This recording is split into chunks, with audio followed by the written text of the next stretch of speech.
This is Cronkite News. Welcome to this Cronkite News Update. I'm James Ulrich.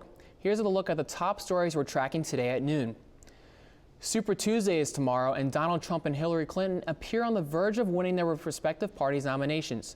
There are more delegates up for grabs on Super Tuesday than any other day on the calendar. While all the candidates worked hard to gather support this weekend, Donald Trump landed some more endorsements. First, former Arizona Governor Jan Brewer announced her endorsement for Trump. Brewer released a statement praising the Republican frontrunner's stance on illegal immigration. She wrote that he would do what's necessary to secure the border. But that's not the only one Trump received this weekend. The presidential candidate was endorsed by David Duke, the former Grand Wizard of the Ku Klux Klan. Trump fell under scrutiny yesterday for deflecting questions during a CNN interview on whether he would disavow David Duke's support. Well, just so you understand, I don't know anything about David Duke, okay? I don't know anything about what you're even talking about with white supremacy or white supremacists. So I don't know. I mean, I don't know, did he endorse me or what's going on? Because, you know, I know nothing about David Duke. The billionaire businessman said he was unable to hear the questions during the CNN interview due to a bad earpiece. Marco Rubio bashed this idea at a rally today and called him out for not criticizing the KKK. Trump said that he already disavowed Duke at a press conference on Friday.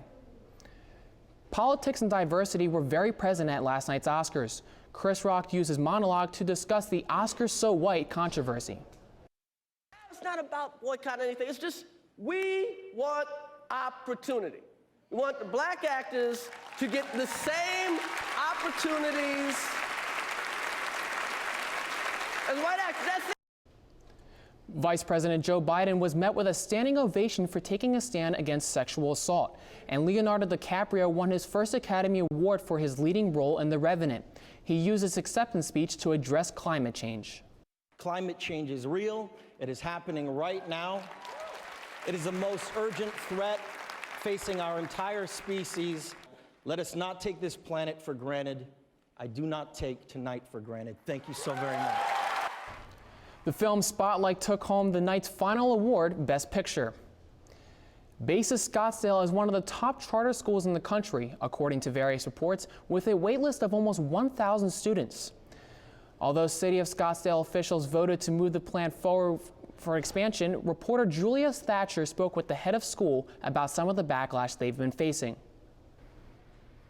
The location of the proposed school on 128th Street in Shea is zoned for a school. However, residents in the area aren't thrilled about the idea, saying the students' safety could be at risk.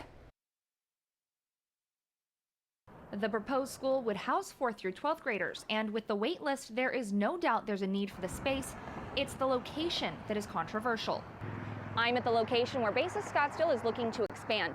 A lot of the concern is coming from neighbors who say the school will bring increased traffic to 128th Street in Shea. However, the school says they've already offered and agreed to pay for improvements that would actually make this intersection safer. A traffic light at the intersection of 128th and Shea. We're also going to be adding a right turn lane northbound from 128th going on to Shea, and paying for a right turn lane southbound on 128th and Shea. It actually brings the intersection from a grade level F to a grade level C. A public hearing was held where hundreds gathered, some in green wearing buttons of support, but also other community members who were there to share concerns about safety. Imagine the cars stacked up and they're walking innocently in front of the cars, but that 1/3 lane where you got a car barreling along at 65, they're texting, they're not looking at the light, you got a dead child. What they call a citizens activist group formed and hired experts to review the site plan. They say their group is trying to give the school alternative options. It's all unnecessary. If we would all work together, there are 7 sites that can be used. We've got a buyout group. I mean, there's a better way. The school is used by the city of Scottsdale in their advertisements as to why people should move there. Because of this, Basis said they were surprised to see the backlash from the community. A lot of us have been somewhat disappointed and somewhat shocked about the lack of support that we've received from some factions within Scottsdale, not all factions certainly. We believe that we do a great service to this city. We just wish that we had been more supported from the onset when this process began. Despite the controversy, officials for the school say that they plan to start construction immediately in order to have the school ready for students at the start of the 2016 school year.